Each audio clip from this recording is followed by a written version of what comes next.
He's calm. He's composed. Honestly, he almost never even raises his voice. While the touchlines of modern football are usually patrolled by these screaming, frantic tactical philosophers, he just stands there, hands in his pockets, eyebrow raised, watching the chaos unfold.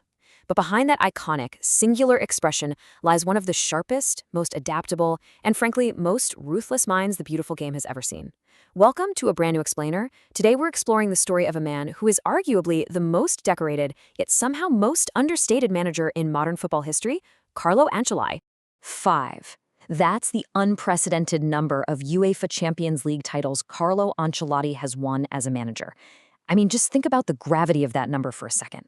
Winning just one European Cup, that's enough to define a manager's entire lifetime. 2 immortalizes you. Carlo Ancelotti has 5. He stands completely alone at the absolute summit of the sport. He's navigated the brutal evolution of modern football, the influx of infinite billionaire money, the rise of tactical scientists, conquering Italy, England, France, Germany, and Spain. And he's led the most iconic, high-pressure teams in history to absolute glory, all without creating drama, without a massive ego, and without ever demanding to be the center of attention. So how exactly does a quiet cheese farmer's son become football's ultimate conqueror? The contrast here is literally cinematic. Think about it. How does a kid born in 1959 in Reggiolo, this quiet, rural town in northern Italy where the loudest sound is a tractor, become the mastermind behind Europe's most glamorous superclubs? I mean, modern clubs like Real Madrid, Chelsea, and PSG aren't just local teams anymore. They're massive, planetary media brands with deafening stadiums. Yet the man steering these billion-dollar ships is a self-described 100% Italian product who grew up poor but happy on a dairy farm. And as you'll see, the secret to his monumental success lies exactly in that grounded, rural upbringing. Section 1. The Quiet Genius. To really understand Ancelotti, we have to look at his unique personality. In an era completely dominated by massive, fragile egos, he is the ultimate pragmatist. Look at football's other super managers. You usually see dogmatism, right? You've got Pep Guardiola, the visionary idealist, demanding absolute perfection in his rigid positional play. Beautiful, sure, but the cognitive overload often exhausts players mentally. Then you have Jose Mourinho, the master of mind games, who creates this frantic siege mentality, which often burns a dressing room to the ground by season 3.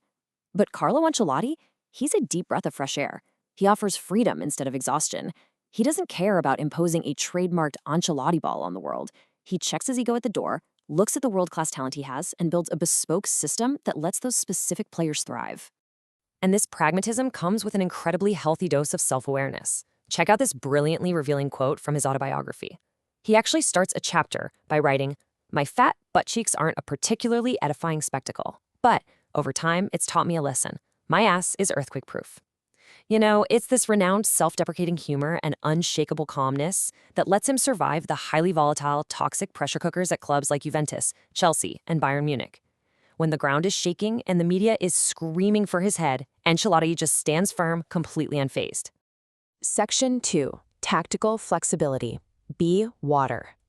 Bruce Lee famously said, "Be water," and Ancelotti's on-pitch philosophy is exactly that. Formless, shaping itself to fit whatever squad he's given. But he wasn't always this flexible. Early on at Parma, he was stubbornly wedded to a rigid 4-4-2 system. He actually rejected signing historical greats like Roberto Baggio and Gianfranco Zola because they didn't perfectly fit his rigid system. But he realized that massive mistake and evolved. At AC Milan, instead of forcing a system, he invented the famous 4-3-2-1 Christmas tree formation just to fit all his brilliant playmakers onto the pitch at once. It was revolutionary, overwhelming opponents with sheer technique rather than raw pace. Years later, he designed a completely different asymmetrical 4-3-3 to maximize Cristiano Ronaldo, and most recently built a fluid diamond to turn Jude Bellingham into a lethal goal scorer. The guy is a tactical chameleon. Let's break down exactly how this works by looking at his continuous evolution at Real Madrid. First, to free up Ronaldo from having to track back and defend, Ancelotti rewired the engine. He shifted winner Angel Di Maria into a central midfield workhorse role, completely unshackling Ronaldo to just roam and terrorize defenses.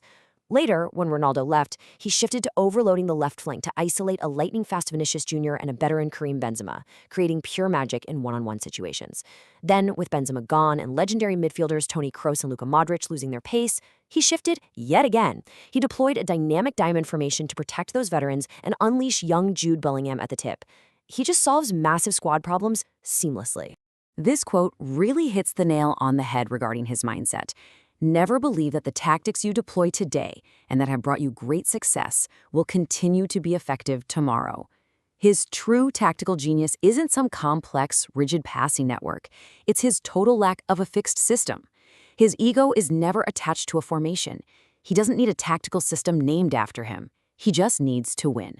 And he does that by constantly reading the game and modifying his approach based entirely on his players' unique strengths.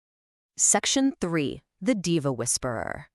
So, how exactly do you handle a locker room full of the most difficult, egotistical, and expensive personalities in global football? You give them respect and you give them autonomy. When Ancelotti was at AC Milan, he had a squad absolutely bursting with wildly gifted ball-dominant playmakers. Instead of enforcing strict positional rules that would stifle them, he called Andrea Pirlo, Clarence Seedorf, Kaká, and Rui Costa over, and basically said, "You have to work it out on the pitch, or one of you will be on the bench every game." He famously converted Pirlo into a deep-lying playmaker, altering the course of football history. By giving these superstars autonomy, he created an absolute symphony. You had Pirlo pinging laser-guided 40-yard diagonals from deep, while Kaká effortlessly glided past terrified defenders. But hey, do not mistake this for weakness. He isn't a pushover, and he definitely can lose his temper. Once, at Paris Saint-Germain, after a disastrous first half, Ancelotti rushed into the dressing room, swearing profusely in Italian, and kicked a box that flew straight into the head of Zlatan Ibrahimović. Now, Zlatan is a towering, martial arts-trained striker with a famously massive ego. You would absolutely expect him to retaliate, right? But Ancelotti's anger is rare, and he is swift to apologize. Because he treats his players like human beings first, they forgive him. Even after taking a box to the head, Zlatan refused to hold a grudge, famously stating, "In Carlo, I finally met the best coach ever."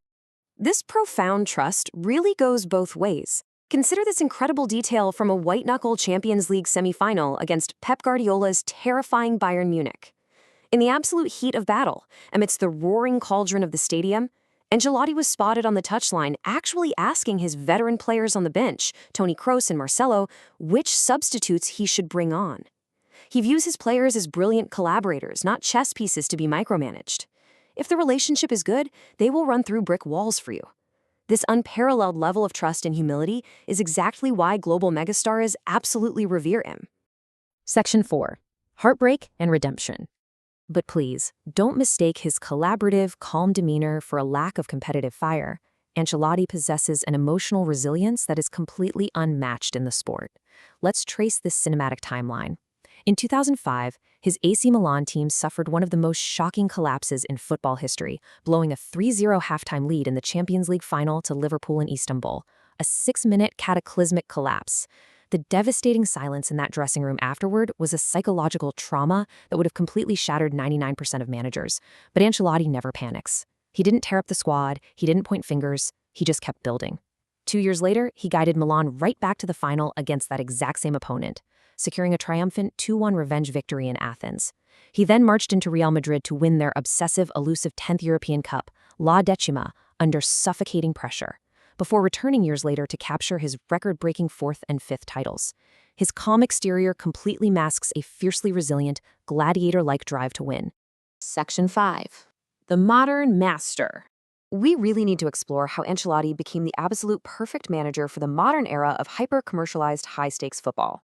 Just think about this sheer geographical dominance. He won the domestic league in Italy, England, France, Germany, and Spain. He is literally the only manager in the history of the sport to win the title in all 5 of Europe's major leagues. He conquered the tactical trenches of Italy's Serie A. He survived the brutal 100-mile-an-hour physical gauntlet of the English Premier League. He mastered the highly technical showcase of Spain's La Liga.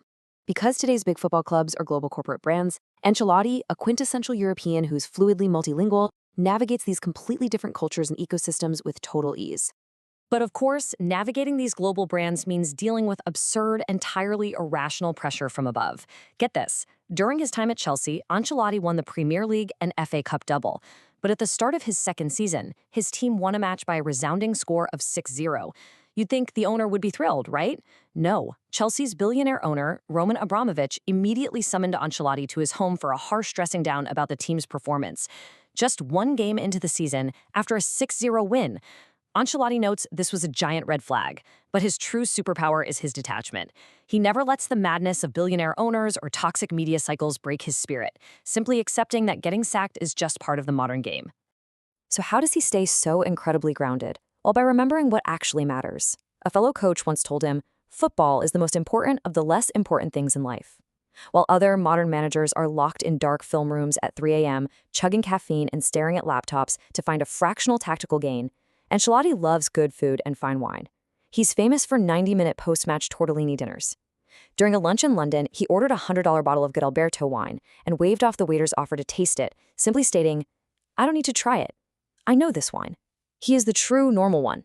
His ability to switch off and enjoy life is exactly what keeps his mind sharp and football's relentless pressure cooker. Section 6. The Ancelotti Legacy.